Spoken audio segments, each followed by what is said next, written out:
Good evening, this is GCN English News Edition, and you're watching with me, Ning Hoi Kim Khong Sai. First, the headlines. Fresh firing erupted at Ziribam's Mongbung and Xizang. Myanmar-based KNAB denies ties with men accused of being its member by Manipur CM. Fencing work halted along Indo-Myanmar border in Kuki-dominated areas of Manipur.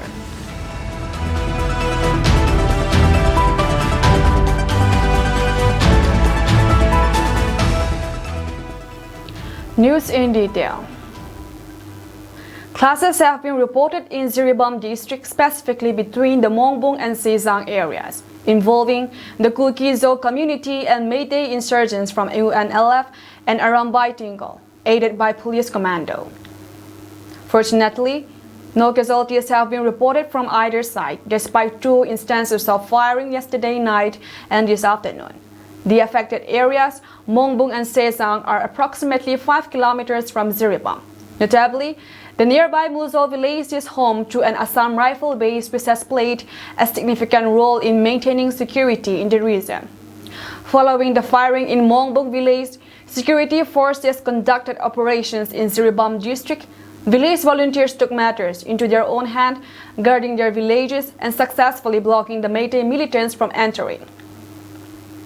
Today at around 12:20, a combined force of Manipur Police Commando, UNLF, and Arambai Tingle engaged in firing with the village volunteers. Thankfully, no casualties have been reported, but further details are still awaited.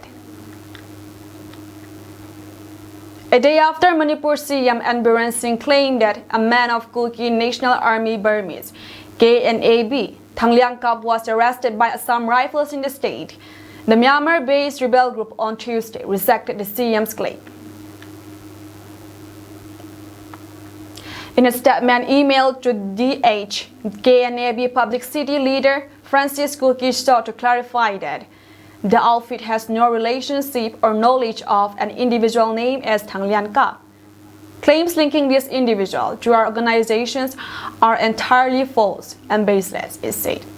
The outfit also co-reposed in India media outlets linking the individual with KNAB as misinformation. Manipur CM and Biren Singh has also made a similar statement, falsely associating the individuals with KNAB. We strongly condemn these malicious allegations and urge responsible authorities and media outlets to fact-check before making such misleading statement, said the statement. The KNAB also shared a document that claimed Thang Liang Kap had registered as a refugee from Myanmar and filled up a document seeking refuge in Manipur. Sources in Assam Rifles, however, told DH that Thang Liang Kap was arrested near Indo-Myanmar border in Chandel district after he was found on the Indian side without any document. The source, however, refused to talk about CM's claim that he was a member of KNAB. KNAB is the arm wing of Kuki National Organization, demanding a sovereign Kuki land comprising areas in part of Myanmar and northeast India.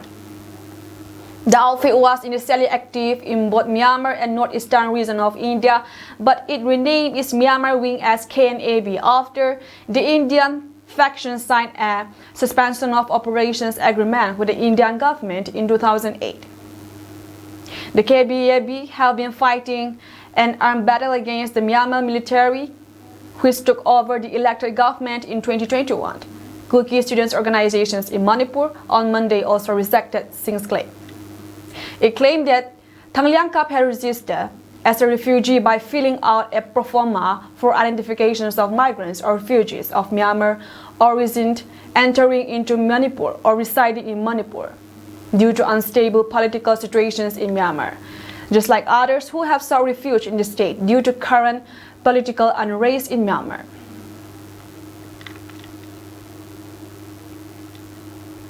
The central government has decided to pause fencing work in Kuki-dominated areas in Manipur. According to sources, a recent meeting with top Home Ministry officials concluded that fencing work in a few hill areas where the Kuki population resides will be done later, while fencing work will continue in other parts of the Indo-Myanmar border. A top-level official stated that the focus has shifted to areas with Naga populations as fencing work there will be completed first. Kuki organizations have been opposing the fencing of the India-Myanmar border, claiming that it dents the free movement regime. The FMR allows people living on either side of the border to enter up to 16 kilometers into each other's country without needing a visa and stay for up to 2 weeks. The decision has been made in view of concerns raised by the Kuki community, which primarily resides in the border area. The work will first be done in the northern part of Manipur. The government has taken demands of Kuki community in consideration, but fencing will be done later, a senior government official told News 18. Earlier, the government had decided to accelerate fencing work in Kuki-dominated areas to prevent infiltration. However, immediately after this decision, Kuki organizations began opposing the move. 5 districts in Manipur, Churachandpur, Chandil, Kamsong, Tingnopal, and Ukhrul have a 398-kilometer border with Myanmar. Union Home Minister and Minister of Corporations Amit Shah has stated that the Modi government is committed to building impenetrable borders. The Ministry of Home Affairs (MHA) decided to scrap the free movement regime (FMR) between India and Myanmar to ensure internal security and maintain the demographic structure of India's northeastern states bordering Myanmar. This decision was made in February of this year, and the government also decided to continue fencing the border. In a post on X, the Home Minister stated, "We have decided to construct a fence along the entire 1,643-kilometer long Indo-Myanmar border to facilitate better surveillance, and patrol track along the border will also be paved." The Home Minister added that out of the total border length, a 10-kilometer stretch in Moray, Manipur has already been fenced. Additionally, 2 pilot projects of fencing through a hybrid surveillance system (HSS) are underway, covering a 1-kilometer stretch each in Arunachal Pradesh and Manipur. Furthermore, fencing works covering approximately 20 kilometers in Manipur have also been approved and will begin soon. The World Kuki Zo Intellectual Council (WKZICGSQ) strongly condemned the miscreants who tried to malign the image of Kukis by spreading fake news in the name of Ngofrei, Secretary to Chief Minister, as some Meiteis usually did in the past, at present, and in the time to come.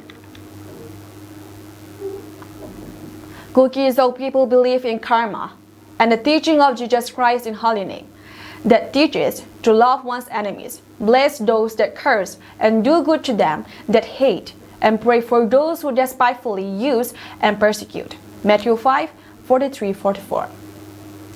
It is to state that the 28th September 2024 is the final day of MMG, Medium Machine Gun training by the Manipur State Police that was provided by the Ministry of Home Affairs (MHA) for the Manipur State Police to use in the current Manipur conflict. Many people are of the apprehension that this fake news is coordinated so as to make lame excuses in the name of fake news to attack the Kukis with those MMGs. The government of India is hereby requested to allocate these MMGs to the Hill District Headquarters police stations to maintain status quo in the state. MHA is also earnestly requested that these weapons be not misused to attack Kuki or Meitei communities. The Manipur state forces are usually majority Meitei-centric in the current conflict since 3rd May 2023 till date, on which the Kuki Zo have no confidence on the SF. The Government of India and Ministry of Home Affairs (MHA) is earnestly requested to oversee the Manipur state forces who colluded with around Baitingo, AT, and attacked minority Kuki Zo people in the state.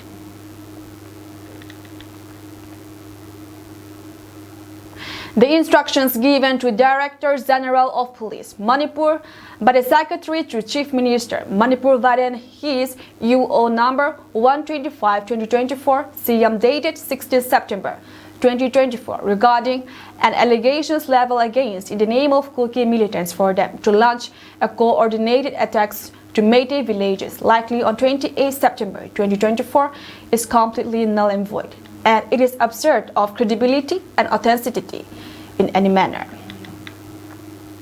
In fact, it's all about Meitei government exposing of their wrong narrations and deception to themselves before the whole world. For one instance, to prove that the Meitei government of their telling lies is that Macau area under Sangaikhot subdivision is also one of the peripheries of buffer zone, but no such build-up and presence of alleged Kuki militants in the area, including other peripheries of Kuki's inhabited areas, Chu have never witnessed so far. Rather, it was always Meitei state forces and Meitei militants who opened firing mortar bombs and bullets from the general area of Suknu towards Kuki-Zo villages. Indeed, the instructions of the Secretary to Chief Minister, Manipur has categorically exposed how N. Biren Singh, CM himself, and all officers posting in CM Secretariat have been deeply involved in spreading such fabricated and concocted news to everywhere. Let them first verify any such reports from Central Security Forces deployed across buffer zones and intelligence wings operating in the region, but no such misleading instructions should be issued in public notice. As a result, it clearly reveals that CM Secretariat seemed to have been converted into work committee hopes instead of upholding the dignity and principle of democracy in its true spirit. In other words, the whole instructions contain nothing to substantiate, but it may be rightly assumed that the Meitei government and Meitei militants are making an anticipated false allegations against Kuki-Zo, so as to enable them to conceal their craving to carry out another attacks to Kuki-Zo villages located in periphery areas ahead of coming days, so that havoc prevail in the minds of general public when attack is happening, then blame gang would be doing around. Meanwhile, the SSDCA is requesting the Department of Personnel and Training, DOPT Government of India to pull up and put behind bar and Geoffrey, IAS Secretary to CM Manipur, who became a tool of N. Biren Singh, and he acted like unbecoming government servant. His actions of issuing such concordant instructions diluted the sanctity and dignity of all India services. Hence, he perfectly deserved to be punished under conduct of rules. At the same time, all central forces and CAPF operating in all periphery areas of buffer zones are also requested to remain alert and not to fall prey to Meitei government of Ganglei Park and their sinister design in the days to come.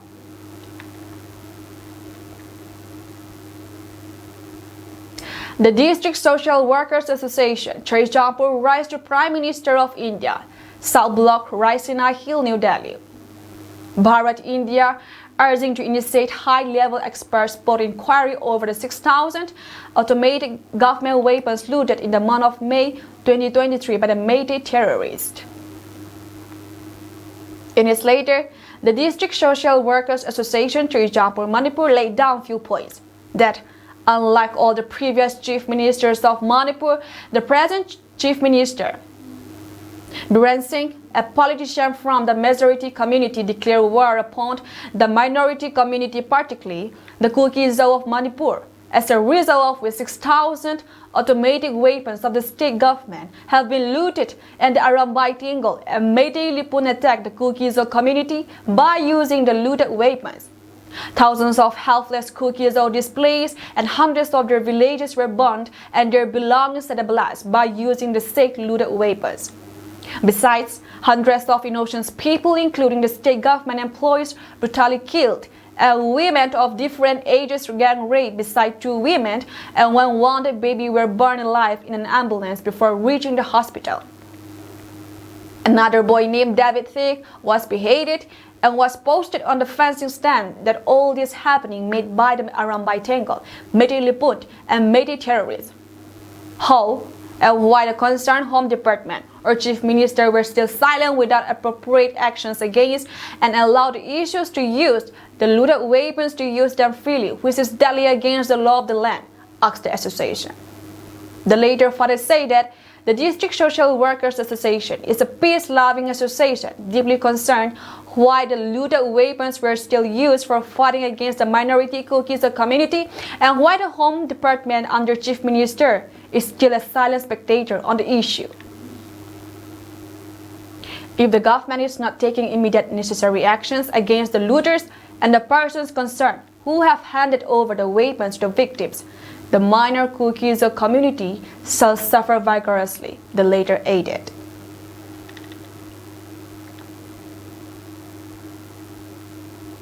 The Manipur Nursing Council conducted the Auxiliary Nurse Midwife ANM and General Nursing and Midwifery ZNM first year, second year, and third year final regular examinations 2024 today. In Lamka, the ZNM exam centers were ZNM School of Nursing and Bethesda School of Nursing, Mulvai. Students from 3 colleges in Lamka, ZNM School of Nursing, Tunu School of Nursing, and Bethesda College of Nursing took their exams at their respective centers. Today's exam schedule included ZNM first year and ANM first year, Behavioral Sciences Paper 2 and Child Care Nursing Paper 4, ZNM second year, third year, and ANM second year, Child Health Nursing and Healthcare Management Paper 4, a total of 81 ZNM first year students, 109 ZNM second year students, 101 ZNM third year students, 5 ANM second year students from Imphal took their exams in Lamka. Caroline Kimnaiti, assistant to principal in charge, ZNM Training School, Lamka, was the overall in charge of the exam center.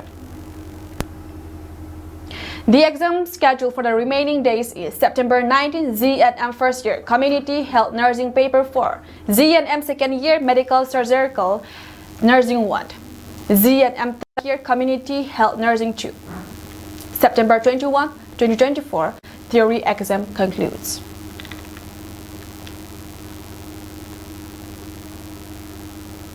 The Tado Impi General Headquarters and Advisory Board made some significant decisions on September 1st, 2023. They passed Resolution Number 1, dissolving the TSA GSQ term and appointing How Clean How Keep as caretaker president. This decision was largely driven by the ongoing conflict between the Meitei and Kulkizo communities in Manipur, which has severely impacted the Tado people. It's unfortunate to see many villages and homes destroyed, life lost, and families forced to take shelter in relief centers. In light of this situation, the Tado Impi GSQ deemed the dissolutions of TSA GSQ necessary. Interestingly, the Tado Impi General Headquarters has been actively involved in addressing community concern. The Tado Impi General Headquarters is now calling upon Tado leaders, social workers, intellectuals, officers, and branch leaders of various organizations TI, TYE, TWA, TSA, TKLS, TCO, TAA not to participate in a consultative meeting come General Assembly scheduled in Guwahati. A formal statement regarding this matter is expected to be issued by the Tado Impi General Headquarters soon. Today at 7 a.m., the Zonal Education Officer Jampur launched the Swata Hi Seva 2024 campaign, conducting a social work event at their office premises. Staff members participated enthusiastically, cleaning surrounding areas, nalas, office compound, and fencing. India's nationwide Swata Hi Seva 2024 initiative, running till October 2, aims to promote cleanliness and community service. Government officials across the country began this mass social work on September 14th. ZEO staff reported their official work progress through Kupsintang AI. The office compound's cleanliness and beautifications are ongoing, with plans to maintain the space. The initiative also encourages nearby residents to keep their surroundings clean.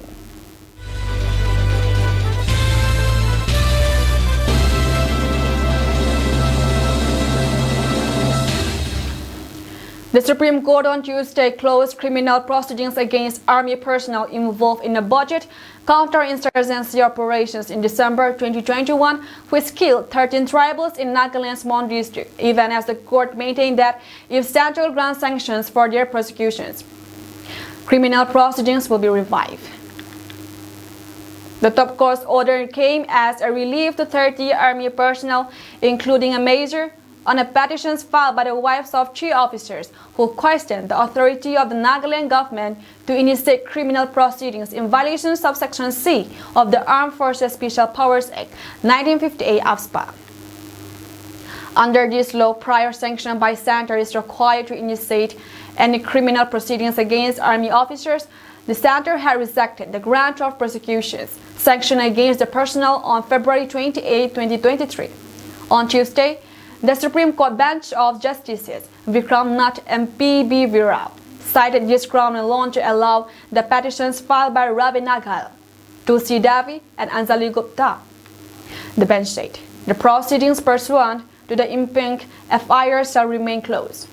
However, in case sanction is granted at any stage under Section 6 of the AFSPA Act 1958, the proceedings pursuant to the impugned FIRs may continue and may proceed in accordance with law and be brought to a logical conclusion.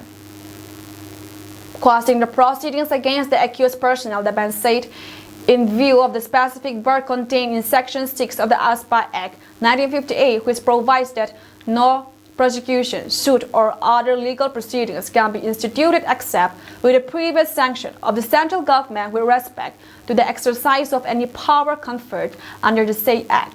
The proceedings based on the impugned FIRs cannot continue any further. The proceedings arising from the impugned FIRs deserve to be quashed. In an interim order in July 2022, the Apex Court stated the criminal proceedings and to set out to examine Nagaland's objection to dismiss the appeals. In the interim, there was another development as the state challenged the center's decision declining prosecutions sanctioned in a separate petition before the top court.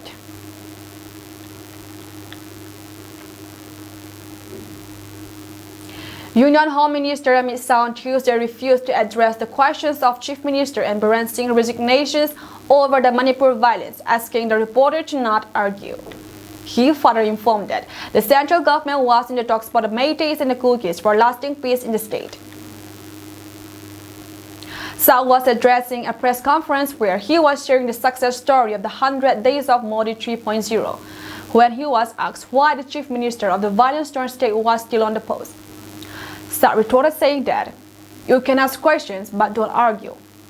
On being asked if Prime Minister Narendra Modi would consider visiting the ethnic violence-torn state given his 74th birthday, something which was always been the topic of attack by the opposition, Shah told the media person that if there would be any such decision, he would get to know. The Union Home Minister took credit for bringing political stability for the first time in 60 years. For the first time after 60 years, there is an atmosphere of political stability in the country, and we have also experienced continuity of policies. It is very difficult to enter the 11th year by maintaining the directions of policies, speed of policies, and accuracy of implementations of policies for 10 years, he said. He also said that the government is planning to implement one nation, one elections within the tenure. Shah also talked about controversial WAQF bill, saying WAQF Amendment Bill 2024 is committed to the management, preservation, and misuse of WAQF properties. It will be passed in the parliament in the coming days. Talking about the agricultural sector, Shah said, in the field of agriculture, rupees 20,000 crore were distributed to 9.5 crore farmers in the 17th installment of PM Kisan Samman Yojana. So far, a total of 3 lakh crore has been distributed to 12 crore 33 lakh farmers.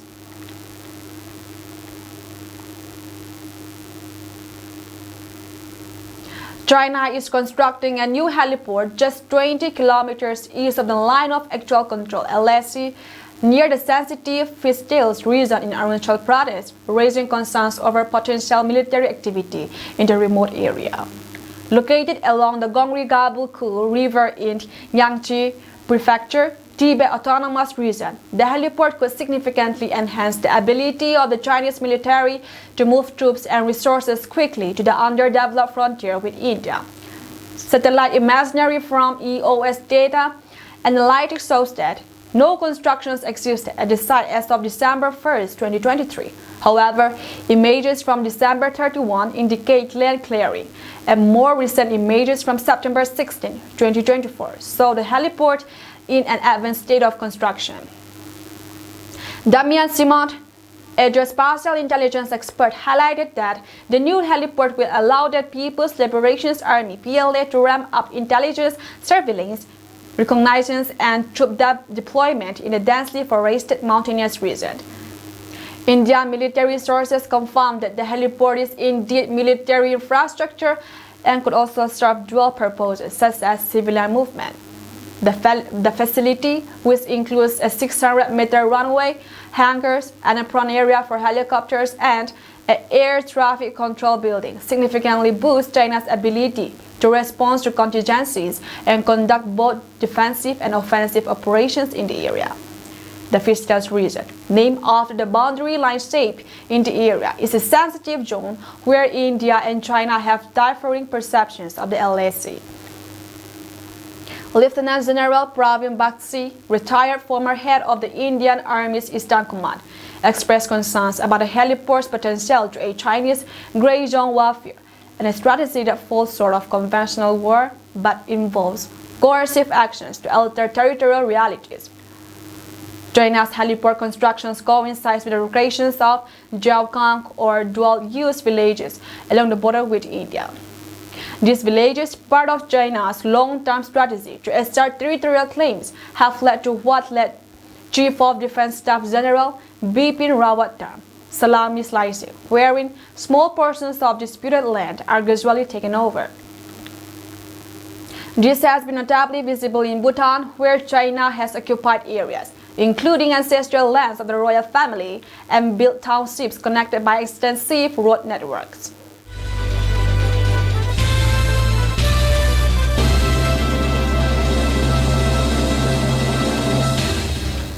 Donald Trump resumed campaigning Tuesday for the first time since the second apparent attempt on his life, boasting only consequential presidents get shot at, while praising Kamala Harris for making a phone call to check on him. Trump spoke at a town hall meeting before fervent supporters in Flint, a beleaguered industrial city that was once a jewel of the U.S. automotive industry in Swing State, Michigan, before factories closed due to foreign competition. Trump drew a link between what the FBI called a full assassination bid against him Sunday at his golf course in Florida and his pledge to slap heavy tariffs on imports of cars from Mexico and China. And then you wonder why I get shot at, right? You know, only consequential presidents get shot at, Trump said. Trump's elections rival Harris, campaigning in another swing state, Pennsylvania, said Tuesday she has reached out to the former president after the third attack. I checked on him to see if he was okay, and I told him what I have said publicly. There's no place for political violence in our country, Harris said in an interview with the National Association of Black Journalists, NABJ. The White House described it as a cordial and brief conversation. Trump said Harris could not have been nicer. Trump had said the would-be shooter was a follower of what he was called President Joe Biden's, and Harris' rhetoric insisting that he is a threat to U.S. democracy.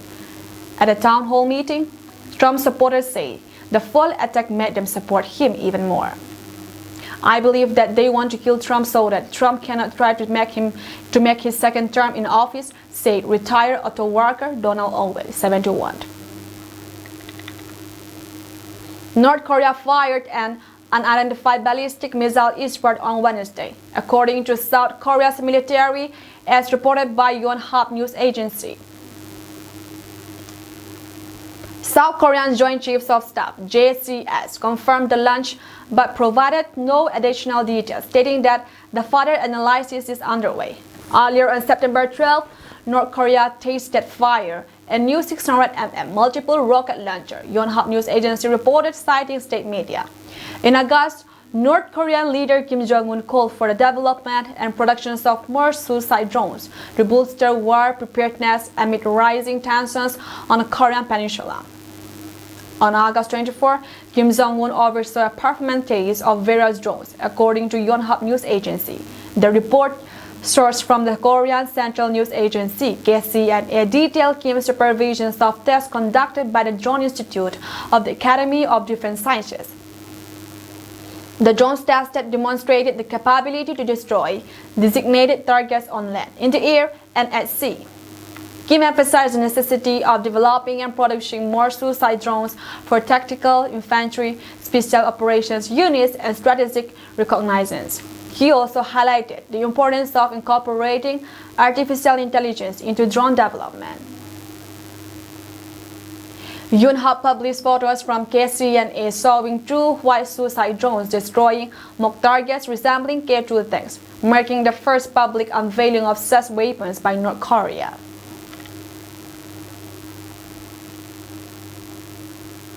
Just hours after Israel announced it was broadening the aims of the war sparked by Hamas' October 7 attacks to include its fight against the Palestinian militant groups Ali, Hezbollah along the country's border with Lebanon. Thousands of pager blasts ripped through Lebanon, killing 9 and wounding at least 3,000 on Tuesday. Following the deadly blast, Iran-backed militant group Hezbollah vowed to punish Israel for a deadly attack and said that Israel will certainly receive its just punishment for this sinful aggression. However, Israel is yet to comment on the attack. The deadly pager explosions in Lebanon has brought these early communications devices in limelight. Let's understand what is a pager and why members of militant outfit Hezbollah still use it. Hezbollah members hugely rely on pagers that were once erased in late 1980s and 1990s across the globe as a device to send messages. Alfred Gross invented the compact device in 1949. The first pager was patented in the US. In 1959, the term pager was officially registered by Motorola. A pager is a compact, battery-powered radar receiver that alerts the user to a beep or vibration when it receives a signal, also known as a beeper. A pager works differently than smartphones. While a smartphone can receive phone calls and longer readable messages, a pager receives numeric or alphanumeric messages, such as phone number or short text messages like call home. The pagers were quite famous during the 1990s as communications tool for professionals, especially like doctors, journalists, technicians. However, eventually that small device vanished from the market after affordable mobile phones came into existence. That's all from us tonight, and we thank you for joining our program.